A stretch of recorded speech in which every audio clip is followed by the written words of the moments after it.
Department of East Asian Languages and Civilizations at this university. This screening of Round and Around would not be possible without the incredible Center for East Asian Studies team of Connie Eve and Hyunjin Schubert and Myra Su, as well as two PhD students, Yoonji Choi and Ethan Waddle. They could not have been more dedicated. Today's event is divided into two parts. The film showing is co-hosted with the Korean Film Archive, we call KOFA, a South Korean institution that both financially and archivally buttress the audiovisual project you have come to experience today. I'm particularly grateful to An Ji-eun, Sofa, and others. Further, thanks go to producer Hong Hyo-suk, who played an indispensable role in our effort to host the film, and also this film that is on its U.S. premiere tour, and particularly director Chang Min-seung's personal appearance today. And I also would like to acknowledge Dr. Kong Young-min, whose scholarly vigilance offered assistance to Director Chang in grappling with astounding amount of materials and resisting film archives. My final and ultimate gratitude is directed to, of course, Director Chang Min-seung, and also his partner, music composer Chung Jae-il, whose teamwork created this amazing piece of audiovisual object. As the main organizer of today's event, I think I owe a few words about its context. I was very fortunate to see the film twice last year. Each time I watched, I have to confess, I felt bewildered about the shots I had just seen on the screen. At certain times, the images moved all too quickly and debilitated my comprehension. And yet, other times, the shots stay fixed all too long on one object, fixed on one object or place, and challenged my intelligence in other unexpected ways. Yet, hardly had the first screening version ended when I found myself beginning to organize this U.S. premiere showing of this Round and Around with a couple of film scholars in the United States.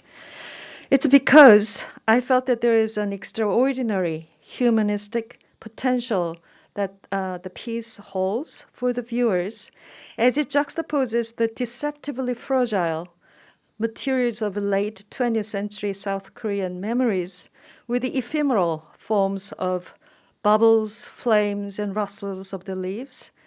Its power is at once disorienting and yet also poignantly profound, catalyzing historically informed self-reflection for viewers.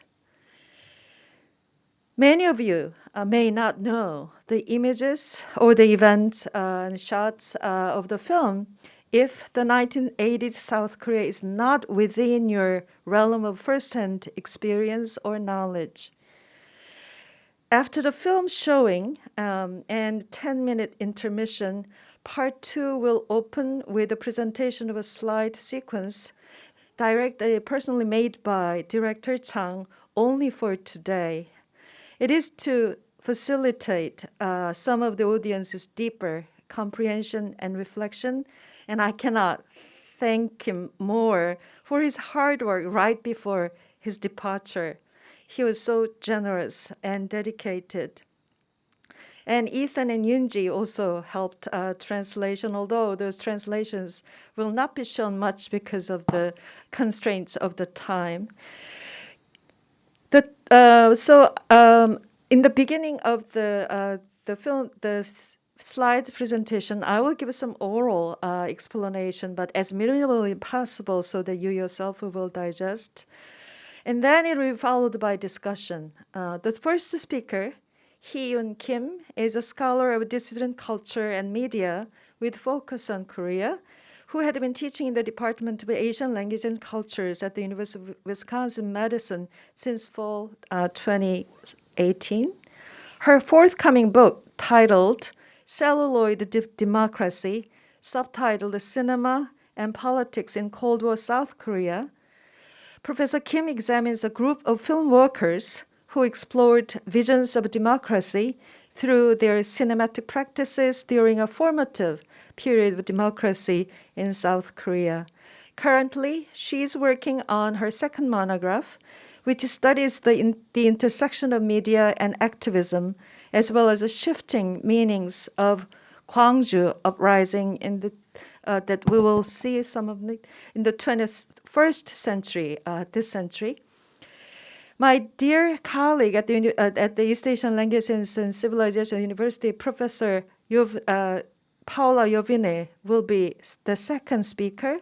Associate Professor of Modern Chinese Literature Film, Professor Jovine is the author of Tales of a Future's Past, subtitled Anticipation and the Ends of Literature in Contemporary China, published in 2014.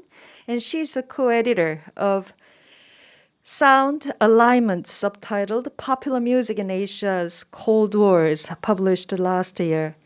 She's currently working on a book on the locations of the 1970s and 80s Chinese cinema. I'm exceedingly thankful to these two professors for coming here and also sharing their thoughts with us. And I'm also thankful to Paula so much because she's on leave and yet she came to participate in a South Korean film event. The format goes like this. So after Professor Kim's talk, Director Chang will respond. And similarly, Professor Yovine's comments and questions will be responded by Director Chang. And then they will form a round table to tease out some of the things that have been discussed by the two speakers. And now, finally, I move to the part whom you have been waiting most, probably our main guest, Director Chang Min-seung. Round and Around is his second film, and this film came into being what it seems to have been the heart of the COVID pandemic era. Born in Seoul, Korea, Director Chang majored sculpture in college and has worked as a furniture designer, a photographer, and music producer for more than 20 commercial films, but then he changed. He began to pursue his own artistic project in an uncompromising way while collaborating with many artists in diverse media and with different specialties. In 2014, he received the Hermes Foundation Misulsang Art Award that is in Korea, the allegedly most prestigious award coveted by younger generation contemporary Korean artists. He earned the award with a short piece series called Voiceless, 2014. This is an experimental audiovisual project which mourns the victims of the Seoul ferry disaster with multiple genres including sign language movement, traditional haiku form, and music composed by Chung Jae-il, his longtime partner. His acclaimed first feature-length film, Arcadia, whose original Korean title is Ipseok Bugun, 2016, is a cinematographic adaptation of the reputed Korean writer Hwang Seok-young. His eponymous novella, written and published in 1962, and this is again a very experimental audiovisual piece. In 2018, Director Chang showcased his second film, Over There, which explores the deep waters and Hala Mountain on Jeju Island over 1,000 days of film production.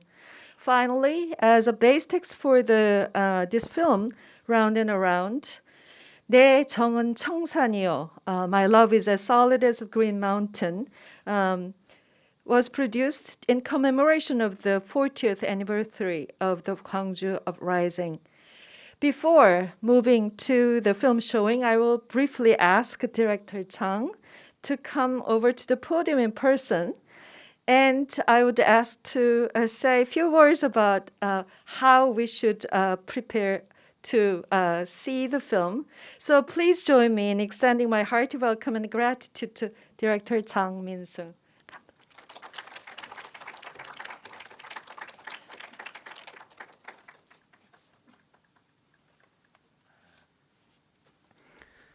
안녕하세요. 소개를 방금 받은 장민승입니다. 며칠 전에 한국에서 시카고 대학에서 마련해 주신 이 행사를 위해서 시카고를 찾아왔습니다. Hello, I'm Director Jang Min-sung. I arrived in Chicago a few days ago in order to participate in this event. 그리고 오늘 공교롭게도 부활절에 이곳에서 광주를 함께 보게 되었습니다. 시간을 어렵게 내어주시고 또 이렇게 한국의 80년대를 같이 기억해 주시는 시간을 함께 해주셔서 깊은 감사를 드립니다. And so I'm glad that everybody came on Easter, even though it must have been hard to make time. And I look forward to watching this film about the 1980s in Korea. 한 가지 끝으로 말씀을 전하고자 하는 것은 광주를 뭔가 이렇게 발견하고 이해하시려고 하시기보다는 그냥 함께 기억하고 느끼고 마치 차창밖의 풍경을 보면서 지나가는 것처럼 그렇게 함께 광주를 가주시면 감사하겠습니다. 감사합니다. And so finally, when we watch the film, I hope that rather than trying to discover something about Gwangju or trying to understand the event of Gwangju, that everybody watches the film and remembers the events and and approaches the film with an empathetic attitude. Okay, thank you. As if the train goes away and the windows also pass your sight and you just watch the passage of the scenes through the windows. Thank you so much. Thank you so much.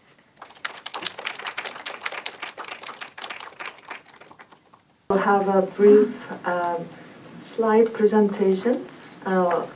It's a kind of synopsis of the synopsis, and the director Chang made this image shots for us, and I will just briefly explain how it will go. So I heard that Director Chang put so much time in just organizing, coming to this synopsis, and you can see that there's a ear here. Vertically, we're coming down, and the number 88 you saw on the piano, the 1988, and then 87 to 80, and May 80, and it ends with Busan martial law announcement 79. So you can see where it was happening, mainly, not always. Seoul, especially Olympics, 88. But before that, you are seeing how the Korean economy, which turns around in Korean, 경제가 돌다, 돈이 돌다, the money turns around and around. Economy turns around and around, and then the yield is leading to the Korea's economic development. And then Summer Olympics, it will reverse the order of time, going back to 87, 84, flooding, water torture to death, and fire, and all kinds of issues will come 87 and 80, that period. Then we'll focus on Gwangju, film negatives, and also very important to architectural investigation and archiving that Director Chang did. That is happening in the 18-minute May 1980 part. But as we know, even including the 79, we're really thinking about this from today's perspective. So you will see a lot of juxtaposition and collage in this process. And this is originally what Director Chang made as a kind of blueprint for the film. And in this order, we will move in terms of time passage. And now, from now on, I will not say, but you will just see the slides show that will cover some of the key points that Director Chang wanted to have you remember.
So with this, the slide presentation is over, and I'd like to ask discussants and Director Zhang to come to the podium.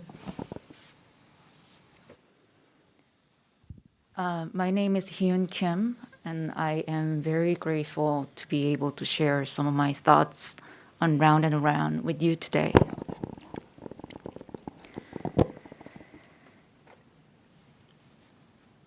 Color images scarred by dust and scratches of Korean factory workers in the 1980s. Silent black and white images of an empty Olympic stadium. Protesters confronting the police at the pro-democratic rallies in June 1987. A primetime news anchor announcing the end of the 10 days of civil unrest in the city of Gwangju. A child staring at weeping women in a graveyard of the dead whose lives were taken during the unrest. Despite the different contexts from which these images emerge, all of these images from Round and Around can be referred to as archival footage and understood as evidence of past events. Each of these images is fascinating, even if its precise meaning can be obscure. These images seem to bring us into contact with the past, to offer us a glimpse of the world that existed but has been erased and overlaid with different faces, frames, or technologies. The past seems to become not only knowable, but also perceptible in these images. They offer us an experience of pastness, an experience that no written word can match. But what is this experience of pastness, and how is it connected to history? How does archival footage shape our understanding or our experience of the past, and therefore understanding of history? Round and Around provoke these compelling yet challenging questions that I would like to meditate on today.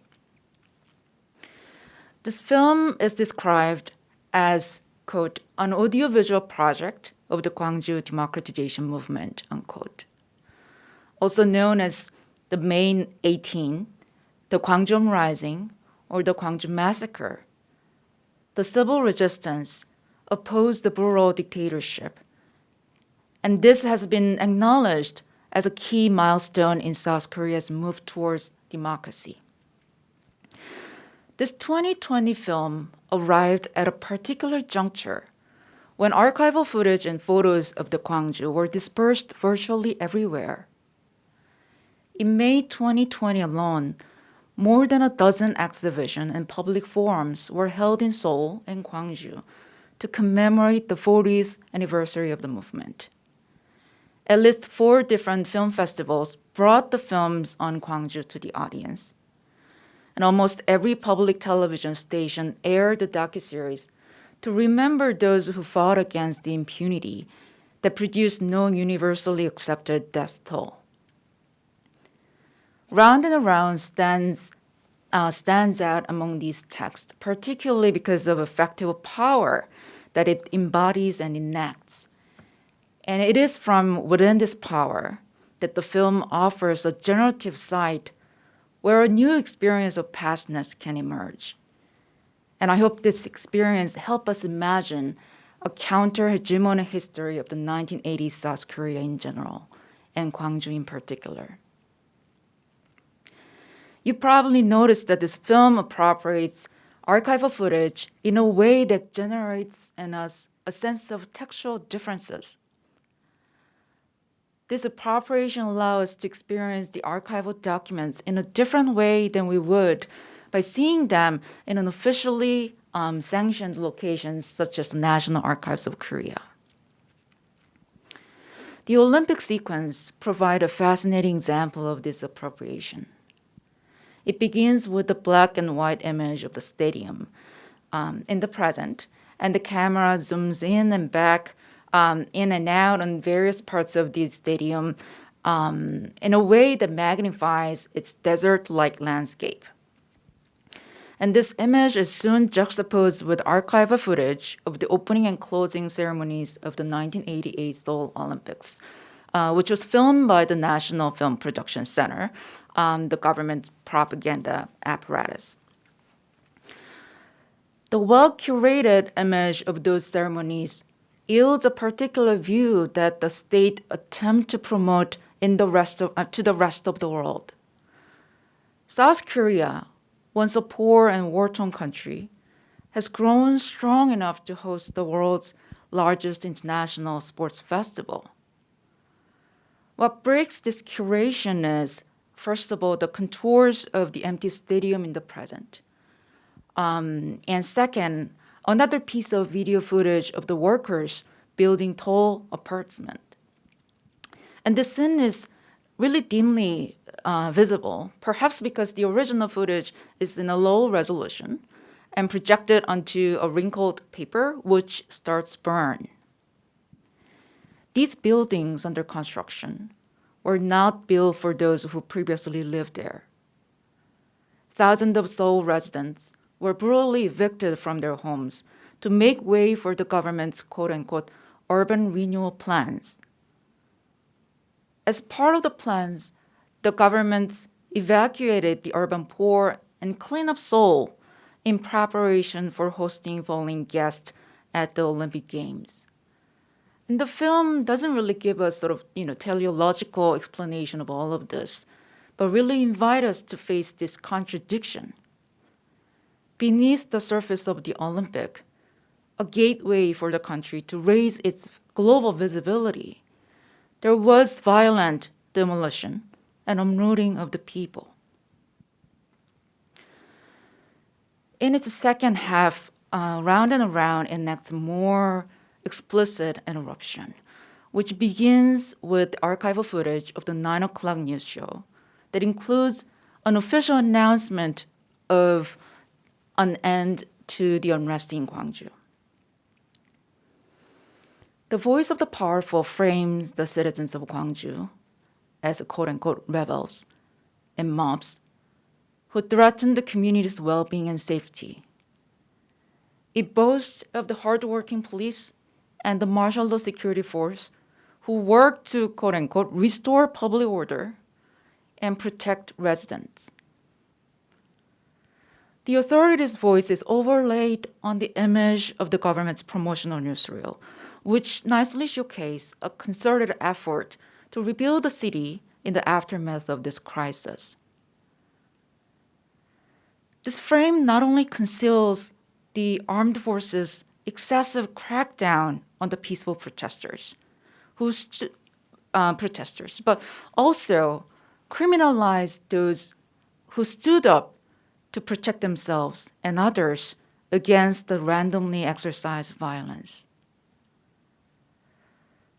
What disrupts this frame is the segments that follows. First is where the verses from the scripture appear in conjunction with the wave of wildflowers. And second, a set of negative photographs that unsettle the voice of the powerful. Accompanied by a polyvocal sacred song, the film's interruption of the hegemonic voice and gaze really leads us to face the unfiltered fragments of what happened. Shoes left behind on the protest site, hands helping the wounded, the faces of those who lost their beloveds to police brutality, bodies railing against the heavily armed forces, and eyes glaring at the journalist's camera. The film uses them in the service of interrupting hegemonic discourses that serve the interest of the powerful while excluding subjects and discourses that do not fit into its dominant frame. When the gaze solicited by the original video source from the State Archive is read as problematic and even unethical, this act of subverting its meaning and soliciting a critical gaze really takes on an ethical stake. And the film's recontextualization of archival materials really becomes a means of disrupting the hegemony power of the state that is embedded in the archive. Despite frequent quotations of the fragments from the past, I do think that everything is really guided by a continuing concern. And that is the idea of using history as a means of critical engagement with the present. This film is not really about the origins or consequences of the Gwangju democratization movement.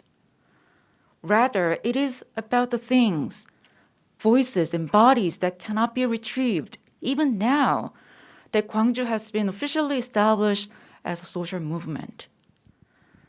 What do these bodies in negative photos, abandoned historic sites, unspoken words in tunes, and even state records still hold for us?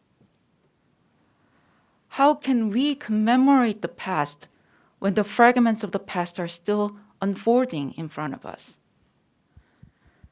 There is a really unabashed contemporary orientation that provoke us, who dwell in a comfort zone in which we perceive Gwangju as a past event that happened and completed in May 1980.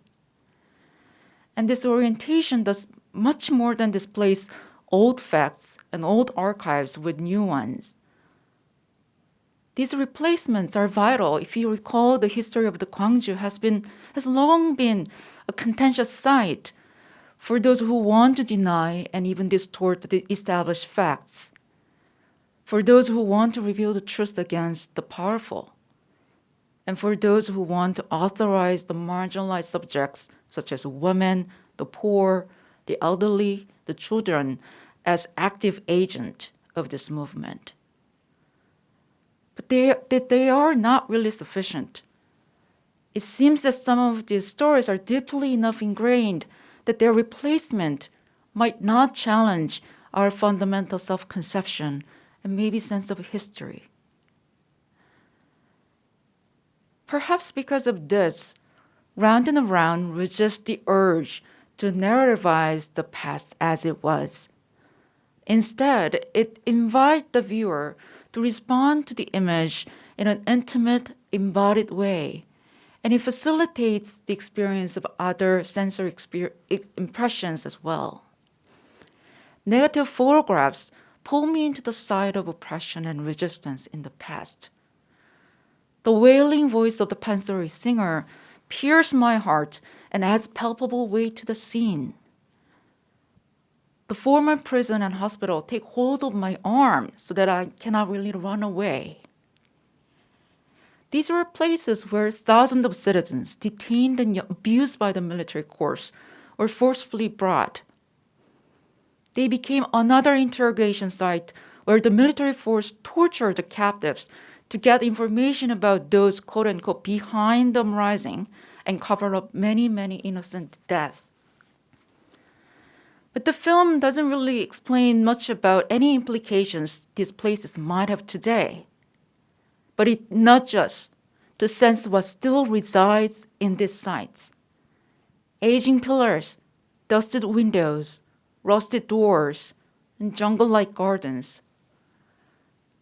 This non-human object gazed back at me as though they were living creatures that embodied the wounds, tears, and blood of the people whose lives were shattered by state violence. The contact with these objects effects a transformation in me, as though I were touching the film with my eyes. In this sequence, some recently found footage of Gwangju during the uprising is briefly quoted, but not really to narrate or reconstruct the past as it was. The gaps between the past and the present instead touch us, generating affect through the awareness of what cannot be retrieved. The last contact that film allows us to make with the past emerged from the fall of 1979. This time, the voice of the state authority declares martial law in the city of Busan to shut down the anti-government rallies that have quickly spread across the region. The accompanying video footage shows student protesters with arms around each other's shoulders, making their way towards an unknown destination. By the time film ends, we are left with more questions than answers.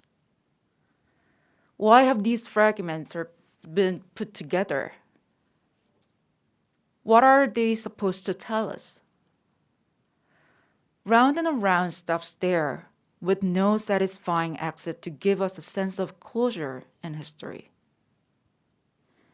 Yet, maybe it's a tough reminder that even after the filmic time ends, the remnants of the past are still there, calling us to respond to the effective experience that they have generated in us.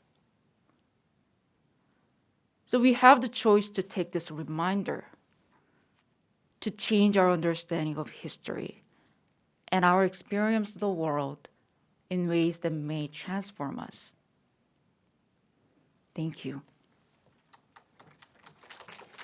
Commentary on the film, a beautiful response on the film.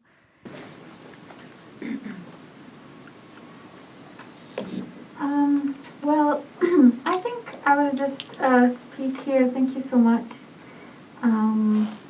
Professor Kim, for this really beautiful commentary on the film, a beautiful response on the film. And I would just like, it's very hard to follow on, such a overwhelming film and such a beautiful also text that you have shared with us. And so I thought I would just speak a little bit about my viewing experience of the film. And also as a way to transition into Q&A with the audience, since we have the privilege and honor to have Director Jang here, and in the little time that's left, I would really like to take this opportunity as much as possible, so to hear from Director Jang. So I watched this film twice. This was the second time today. And I watched it as someone who knows very little about the recent history of South Korea. And so I have a couple of observations related to that and many questions. Especially watching the film today, if I had to say in one short sentence what the film signifies for me, it is an invitation to mourn. And it is the sense that there is not been sufficient mourning. And I would like to hear Director Jang what he thinks about that, and also my colleagues here. It's strange to say that there is not sufficient mourning from an event of such national importance, and an event that's been, after all, commemorated extensively, and to which, as we've heard, so many films and film festivals have been devoted, and other kinds of historical events, but other kinds of, commemorating events.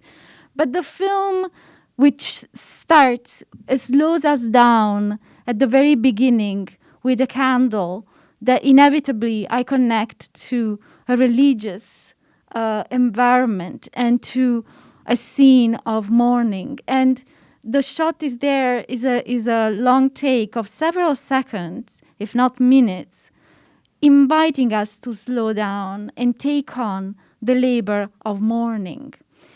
And as the film proceeds, however, in the first section, we are brought into this sort of, I wrote a note about this, a kind of visual symphony of industrial modernization we see at the beginning of the film, right? In the first maybe 15 or 20 minutes, where we see scene after scene of industrial labor, relentless industriousness, and also assembly lines and then the Olympics, of course, which are then in a sort of counterpoint, contrasted to the stadium in the present. So in that moment, I felt at the beginning of the film, for the first 20 minutes, first we are invited to mourn, but then this forward-looking, this sort of industrial symphony, this visual symphony of industrial development, it's as if it's pointing, it's covering things up. It's as if it's constantly suggesting that it's displacing the subject of mourning, and it's delaying, it's in a way delaying the labor of mourning. And I thought that here the music, which at the beginning almost mimics the mechanical movement of the factory. At the beginning, the music is in some moments mimicking the mechanic noise of the factory, but there is also a haunting quality to the music, which reminds us as what is being repressed, what's been left in the background, what's been left unmourned. And so the trajectory of the film, it's slowly bringing to surface what is initially only suggested by the haunting sound at the beginning. And the music is really amazing, I think, in that acquires more and more a human quality until we are with the tracking shots in the prison and in the hospital. Then the voice, the human voices, become fully fledged. And there, the subject to be mourned finally is present in the empty space of the prison and on the hospital. So finally, the film brings to our presence the voices of those who are to be mourned. And the film ends, there is a provisional ending with the candles, kind of closing the circle that had begun with the candle at the beginning, but then the piano is there. And that image of the piano for me is one of the most enigmatic of the films. On the one end, it's mechanical, like so many, it's this mechanical, the mechanisms of the piano. It forms, again, a counterpoint to the mechanics of the industrial labor at the beginning. But it also suggests an ongoing mechanism that whose agent, supposedly a player of the piano, must be somewhere, but that we cannot see. So that opens up for me a space really, again, of enigma and speculation, this presence of the piano. I think I really appreciated what Professor King talked about when Professor Kim talked about the appropriation of the images from the archive. And I want to go back to the idea. It's an appropriation, decontextualization, estrangement that relies on editing, but also on the music, as I mentioned already. And so just to get started with the discussion, I would like to ask Director Chang if he can tell us a bit more of his collaboration with the composer and how this ongoing dance and at times counterpoint between image and the soundtrack, how it took place. Thank you so much. Thank you so much for two discussants. There is a certain derail of the order, and yet I think it is a nice flow that is maintained through the discussion. I think just for some minutes, Yoonji will deliver or render some of the points that two discussants have said to us. And probably it'd be nicer for Director Zhang to respond Paula's very specific question and then move on to Professor Hyun Kim's discussion in a more encompassing way. And probably after Director Chang kind of addressed his own stance or points, two of you, each of you can actually jump in and kind of do the roundtable discussion, and it's just free-floating discussion will be much better, I think. So for a while, until you think that it's enough, we will have a roundtable just among three of you, and then we'll leave the audience to actually intervene, and we'll at least have until 4:45 or so, and see how it goes.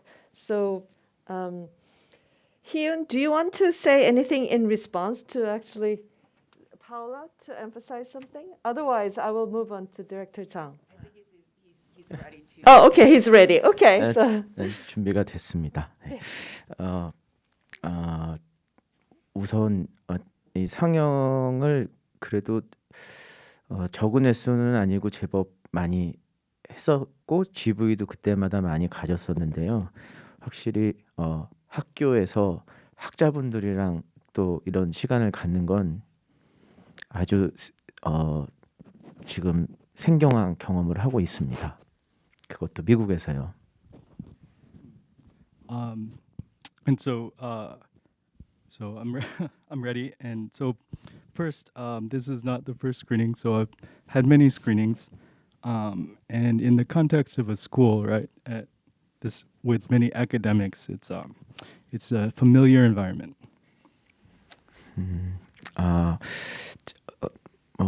질문을 에 대한 정확히 대답이 될지는 모르겠지만요. 서울에서 한국말로 해도 정확하게 질문하고 정확하게 대답하는 게 늘 어려웠습니다. 예.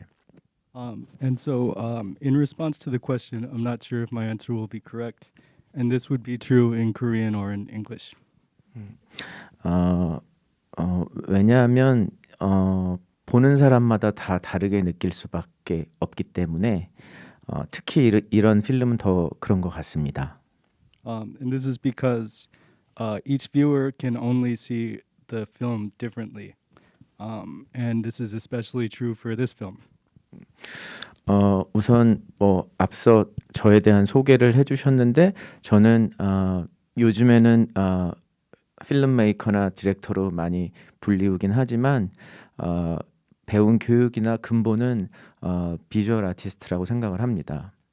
And so, before when I was introduced, right. So these days, people make this distinguish between filmmakers and directors, but in the end, the educational basis is the same as a visual artist. 따라서 파울라 선생님께서 얘기해 주신 일단 질문에 있는 것 중에 촛불에 관련된 이야기를 먼저 드리고자 합니다. And so first I'll address Paula's question about the candles. 어떤 종교를 막론하고 종교와 상관없이 우리가 뭔가 간절히 바라고자 할 때 혹은 그 빛이라는 촛불이라는 상징성은 굉장히 원초적이고 어딘가 깊은 곳으로 이끌어가는 힘의 대상으로서 늘 사람의 곁에 있었다고 생각을 합니다. And so regardless of whatever religion you are, the candle is a sign of hope and light, and there's a certain primitive or instinctual meaning to it, and so it's the object of strength, and it follows us. 그래서 본래 오늘은 이렇게 극장에서 함께 보는 버전으로 만들어졌지만 이것은 들으셨 바와 같이 오디오 비주얼 프로젝트로 공연장에서 먼저 기획이 되었습니다. And so today we watched the theatrical version, which is designed for viewing in theaters, but originally the film was shown in galleries as an audiovisual project. 그래서 처음에는 하루 종일 광주의 극장 안에 저 초를 켜놓고 싶은 마음도 있었지만 실현하지 못했습니다. And so first, in Gwangju, I wanted to have the candles. I wanted to fill the room with candles and have them lit for the entirety, but that was not possible. 제가 그간 만들어왔던 필름들이나 혹은 인스톨레이션이나 혹은 사진, 심지어 음악 이런 것들은 어쨌든 하나의 오브젝트이자 재료라고 그 미디움이라고 생각을 합니다. And so the installations and works that I've completed, film and photos and even music, these are always the object or the material. 그 물성 자체, 오브젝트가 갖고 있는 물성 자체도 중요하지만 그것이 지금 우리가 함께 본 이런 극장과 같은 곳에 재현이 됐을 때 어떠한 그런 공간감, 그런 sense of place 뭐 이런 거를 어떻게 전달할 수 있을지를 더 깊게 고민하는 편입니다. And so, in comparison to the material, which contains its own materiality, in the setting here of a screening, it can be more important to think about how to convey a sense of place through the representation of these materials. 물론 오늘날 그런 명상적인 경험을 할 수 있는 공간들은 뭐 성당도 있고 교회도 있고 사원도 있습니다만 저는 그것을 가장 깊게 경험할 수 있는 공간이 지금과 같은 공공극장, 미술관 이런 곳이 그런 성스러운 공간으로서 바뀔 수 있다라는 믿음을 갖고 출발을 했습니다. And so for video art,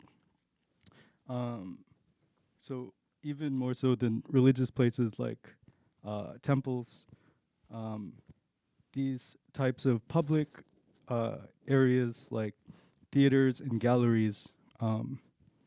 So I have the belief that perhaps through the film I can change these public places into more holy or religious spaces. 그리고 두 번째 질문해 주신 거에 대한 생각으로는 그 카운터 포인트라는 표현 해주셨는데요.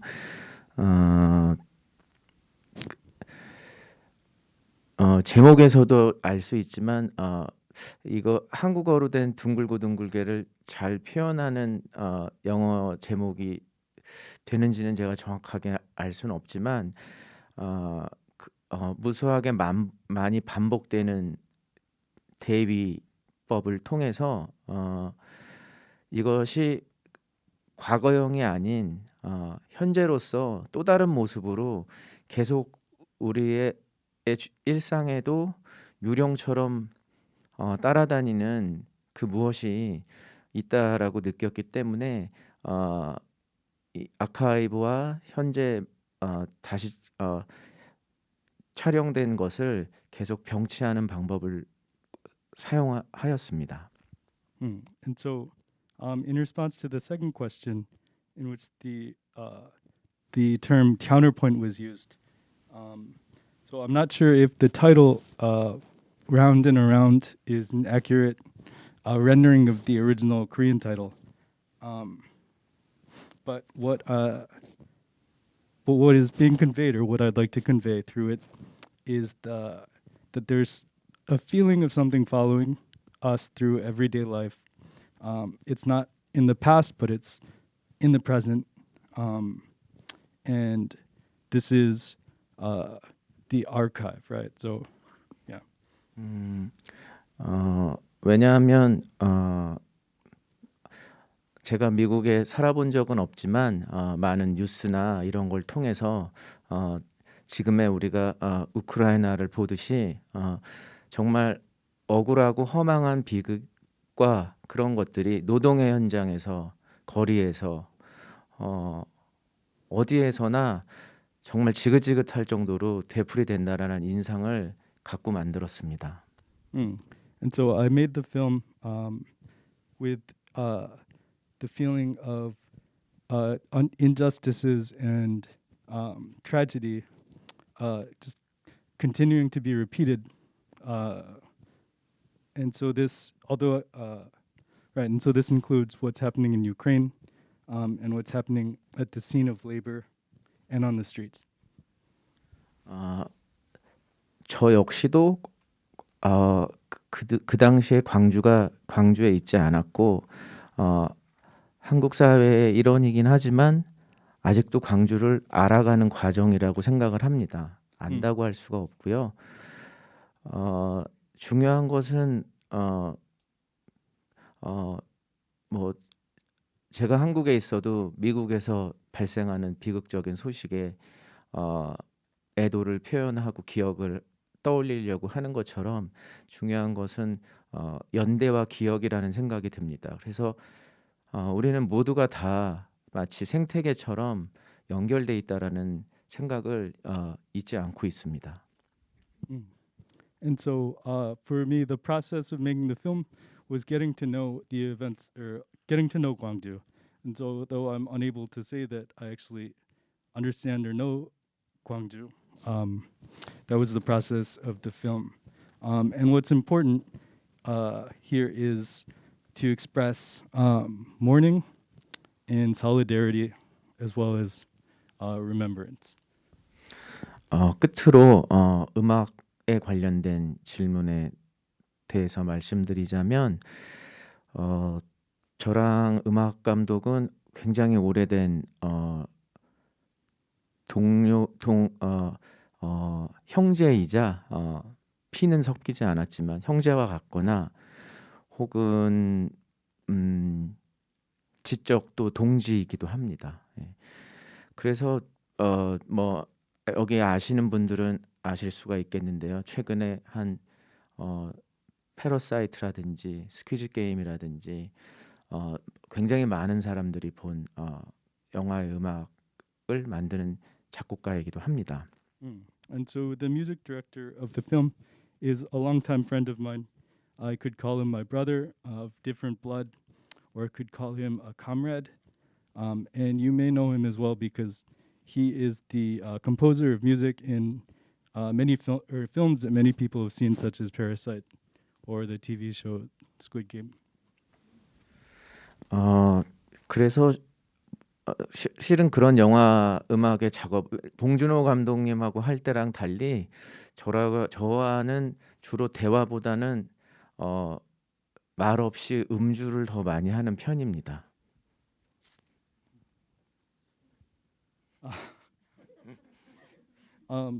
And so, in comparison to when the music director works with directors like Bong Joon-ho, when we work together, there's no conversation, and mostly we drink. Silence drink. Silent drinking.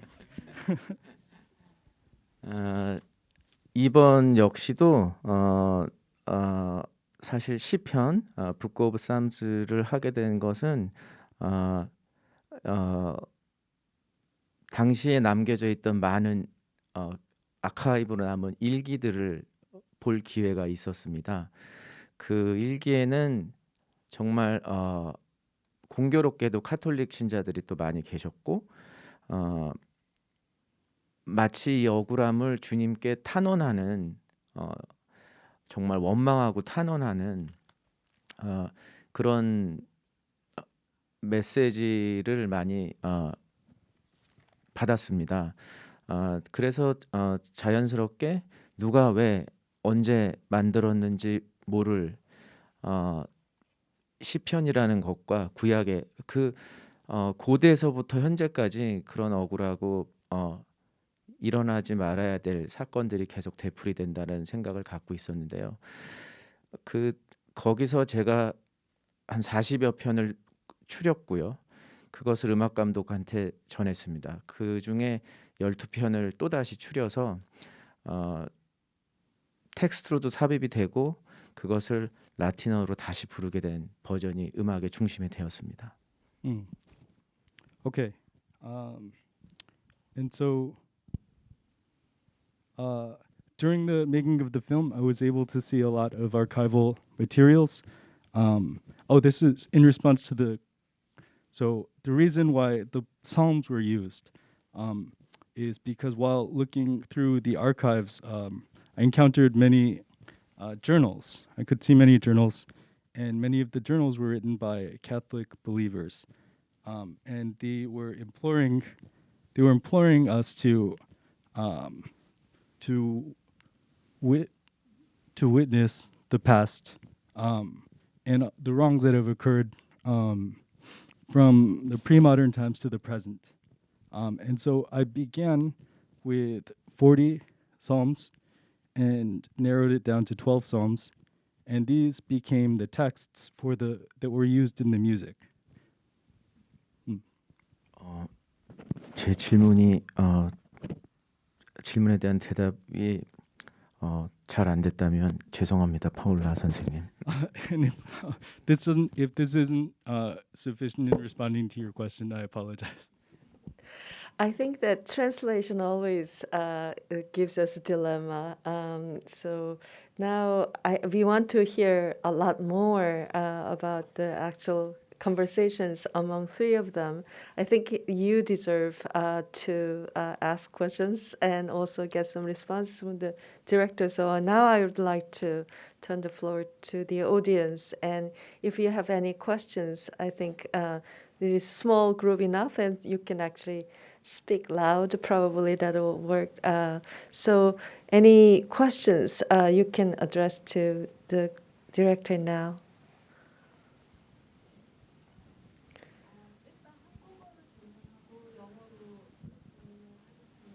So if you have a microphone,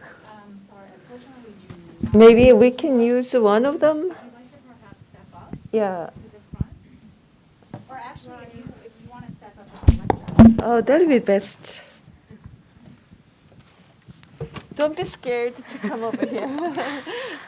저 질문은 아까 극장을 성스러운 공간으로 바꾸는 것이 일종의 목표라고 하신 부분이 되게 인상 깊었는데요. 영화에서 이제 침묵하는 부분, 그다음에 음악이 있는 부분, 음악이 이제 종교적인 영적인 부분이 있는 음악이 많다 보니까 어떤 부분에서 침묵을 하고 어떤 부분에서 음악을 사용을 해서 성스러운 공간을 만드는지 생각하신 부분에 대해서 좀 궁금했어요.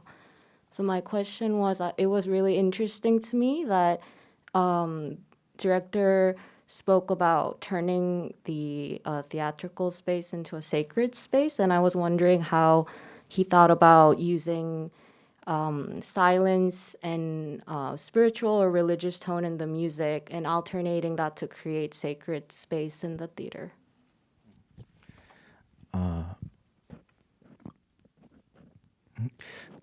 처음 받아보는 질문입니다.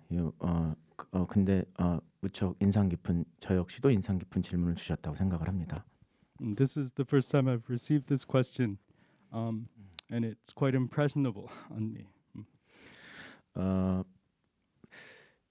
사실 요즘에 우리가 영화나 이것을 경험하게 되는 방식들은 특히 팬데믹이 시작되면서 다 비슷해졌다고 생각을 합니다. 전 세계 어디나. 우리는 이제 다니면서 집에서 공간이 없는 다이렉트로 디스플레이를 보는 것을 통해서 영화들을 경험하고 듣는다고 생각을 합니다. And so now I feel that the way that we experience movies has, especially because of the pandemic, become pretty much all the same throughout the world. And so we experience them directly, just directly to from the screen. 대부분의 그런 커머셜 영화나 혹은 뭐 다큐멘터리 이런 것들은 실제 대사가 많고 음악이 많고 정말 요즘에 만들어지는 것들은 정말 빈틈이 없을 정도입니다. 그 타임라인을 보면요. And so most commercial movies that are being made now are completely filled with either conversation from the script or music, but there's no empty spaces. 다시 이거는 아까 파울라 선생님이 말씀해주신 비주얼 심포니라는 것도 오늘 저한테 굉장히 새로운 표현이라고 들렸고 또 이걸 설명하기 위해서는 사운드를 카운터 포인트 같이 썼다고도 말씀을 드릴 수 있을 것 같습니다. And so the expression that Paula used earlier, of visual expression, was also left a deep impression on me as well. And so I could say that the sound was a counterpoint to the visual. 사실 침묵과 집중은 라운드 라운드에서 가장 바탕이 되고 필요로 하게 되는 관람의 방식이라고 생각을 합니다. And so the most basic, the base of the viewing experience for Round and Round was the interchange between silence and concentration. Sorry. 네, 거기에 음악이 놓여졌을 때 훨씬 더 새로운 공간감을 고요함 속에 넣어야졌을 때 우리가 마치 이야기를 집중해서 들을 때 그 이야기가 달리 들리는 것처럼 음악도 그렇게 다이나믹이 있을 수 있게 하려면 침묵의 공간이 상대적으로 또 그런 게 다 필요하다고 생각을 했습니다. And so when we insert music into this space, when we insert music into this space, we end up concentrating on it much more than we would otherwise. So having music within the calmness, it's almost as if concentrating on a conversation, listening to a conversation while concentrating hard. Any other questions? Yes, could you come to the podium? If you have any other questions, maybe you can come out and actually stand here. That would be the most time saving. 나오세요. I just want to go back to earlier comments by Professor Kim about using archival information to bring out the brutality with which the regime used to suppress oppression, the uprising. Well, if that was the purpose, I was just wondering why Director Chang did not use much more severe images of the uprising, and whether that was a deliberate intention of yours? 한국말로 해주세요. 저기서 번역하시면.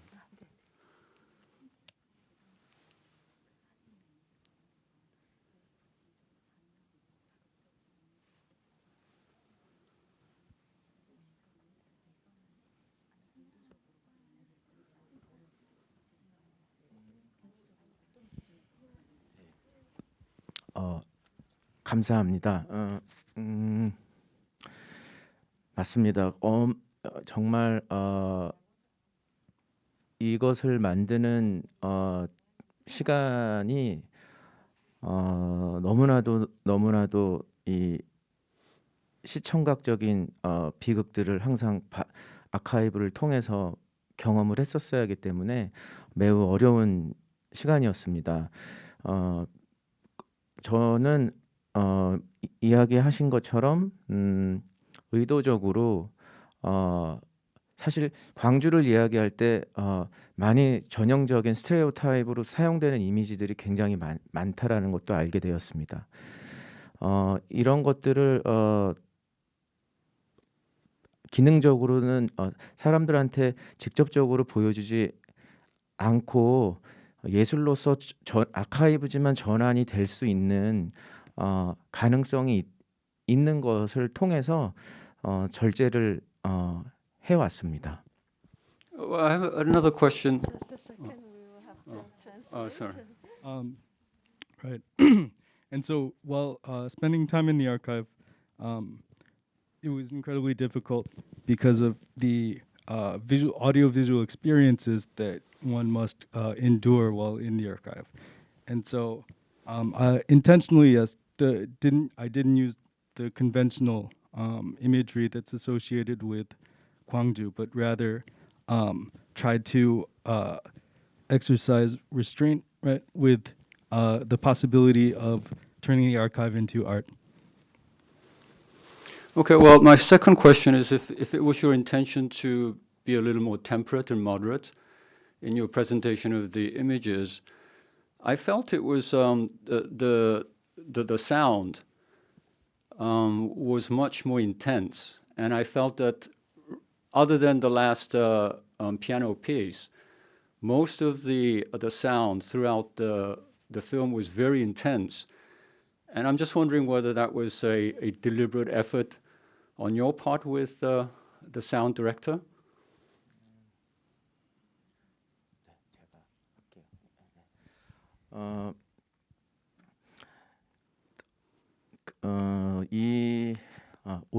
사실 이것은 출발선 자체가 아까 질문하고도 겹칠 수도 있겠습니다.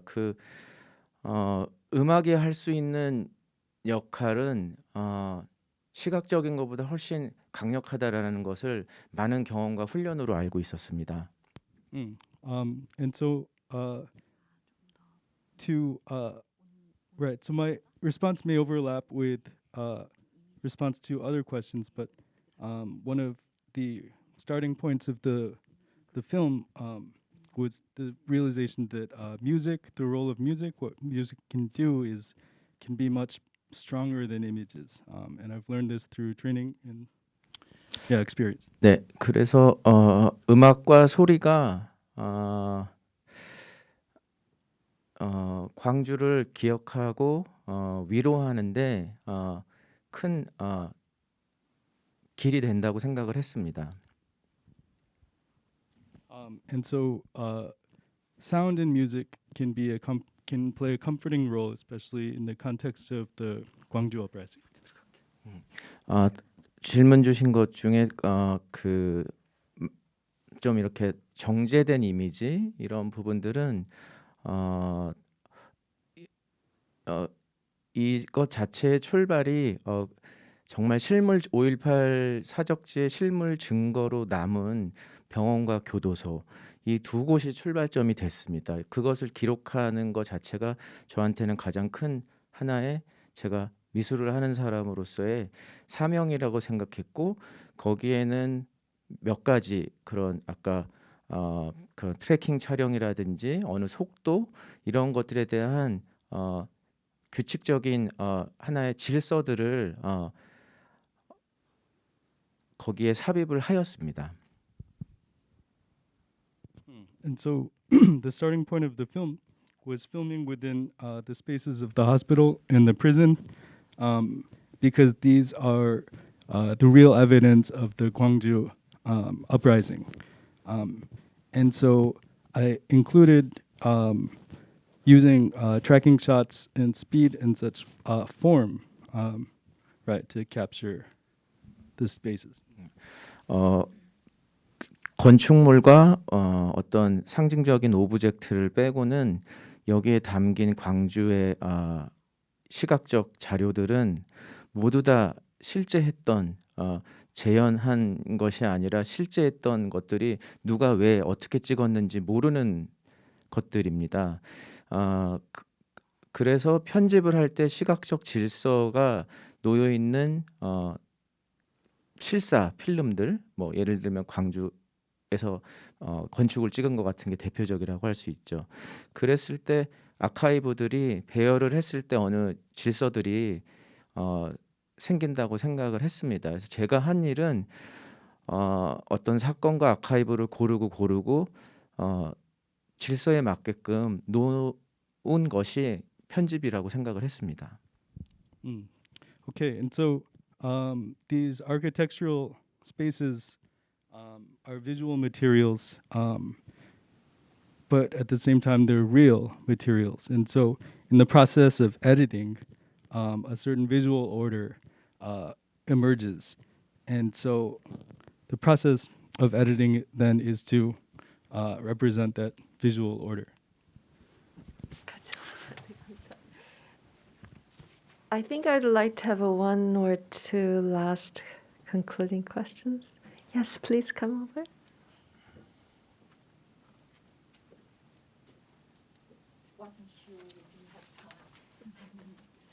So thank you very much and congratulations, director, for a beautiful and haunting. It's definitely visually stunning. Can I actually ask you to introduce yourself? Okay.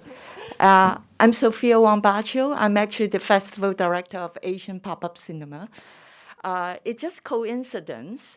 This past season, we show a film called In the Name of the Sun, directed by Lee Jong-kook, starring Ahn Song-ki. It's actually about the same incident, the Gwangju incident. It's talking about this riot police officer after all these years, feeling repenting and trying to do something about. He had this baggage. He wanted to take care of it. So it's actually the same way of telling a story, the same story of the same incident, but it's a feature in this narrative movie. But your movie is based on archive material. So the director of that movie told me in that introduction, he said he wanted to make it because still today, there was no clear recognition or official acknowledgement about what the government had done wrong. So I want to ask the director, what drew you into making this audiovisual project? What is your reason of making this?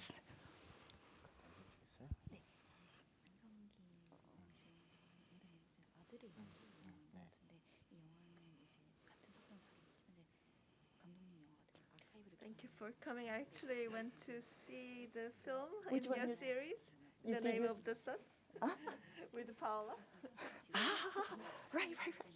I thought you looked familiar. All right, you were there. 먼저 감사드립니다.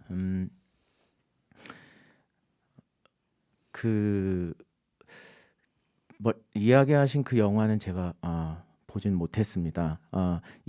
이것을 준비할 때 사실 한국영상자료원은 광주를 소재로 하거나 민주화 운동을 소재로 했던 그런 상업 영화, 팝 영화들을 거기에 들어가 있는 아카이브들을 많이 사용하는 것을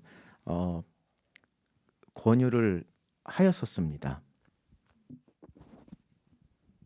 Okay. Thank you.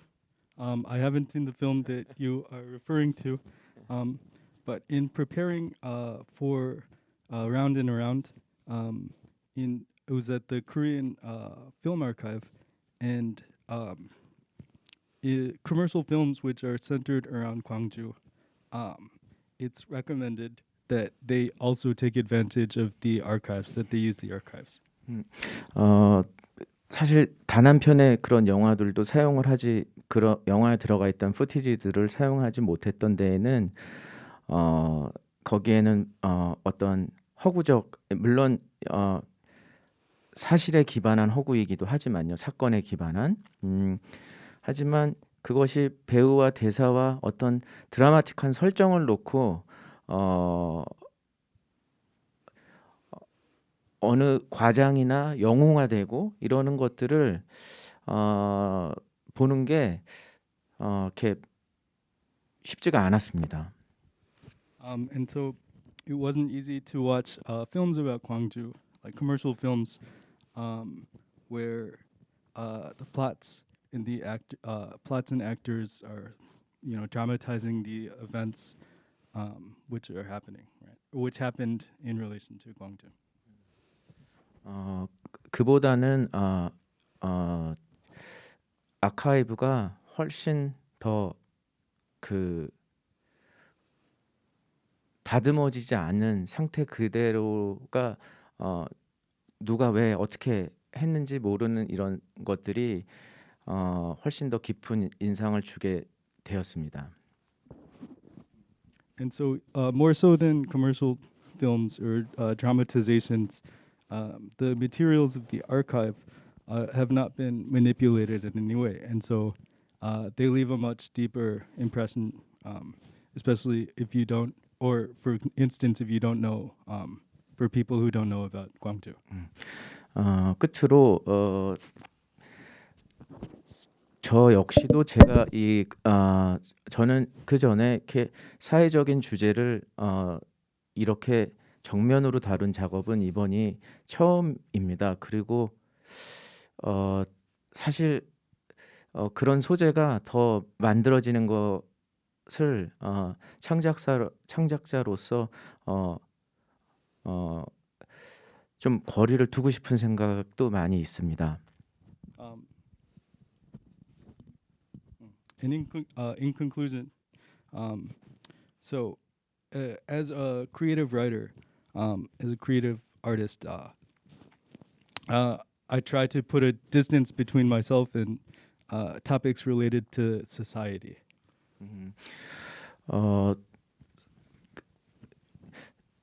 이 광주의 일을 제가 맡게 된 거는 마치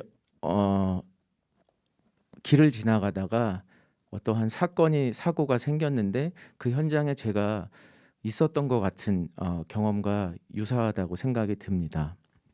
And so, the reason why I created this film or started to work on this film about Gwangju was because of a feeling which was similar to that of walking down the street and seeing an incident, and then being involved in the incident. So feeling some sort of